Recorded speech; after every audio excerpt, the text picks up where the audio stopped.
خبر، شفتي اللي حصل؟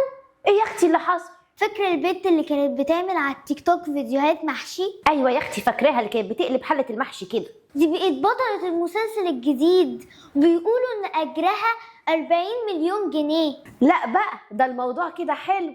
من بكره الصبح هعمل محتوى على التيك توك عن طريقه عمل المخلل. ايه ده يا خبر ابيض؟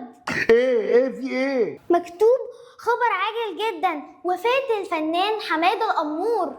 يا حول الله، حماده الامور مات؟ لا حول ولا قوه الا بالله، الله يرحمه.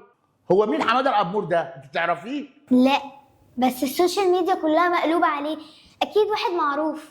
يعني واحد ولا انت تعرفيه ولا انا اعرفه ولا نعرف مين اللي كتب الخبر عنه، ازاي انت تصدقيه بقى؟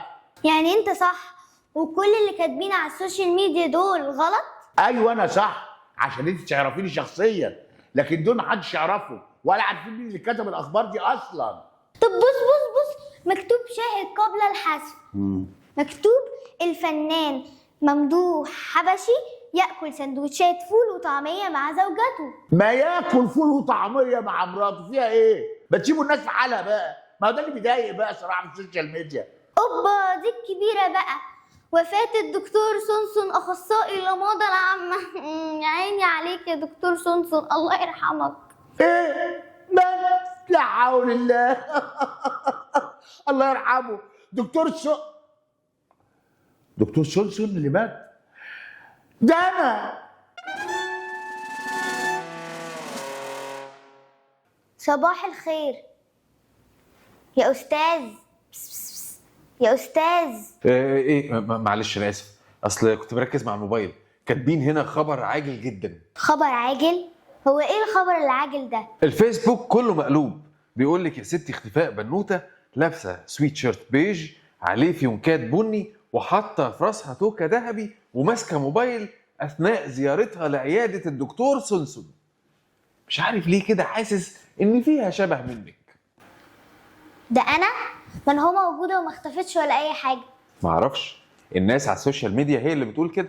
وانت اي حاجه تقراها على السوشيال ميديا تصدقها؟ ده انا برضو.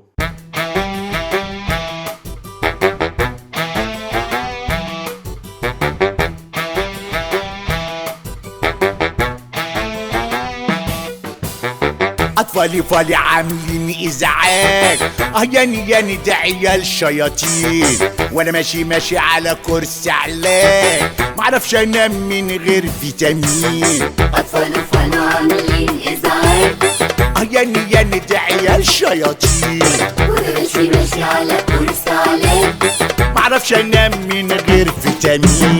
دكتور ونفساني ثاني ياني بالي وياني مش عارفه انام منه بيزنوا في وداني. اطفالي فالي عاملين ازعاج، ياني ده عيال شياطين، وانا ماشي على كرسي علاج، معرفش انام من غير فيتامين. بتيجي رخمه قوي.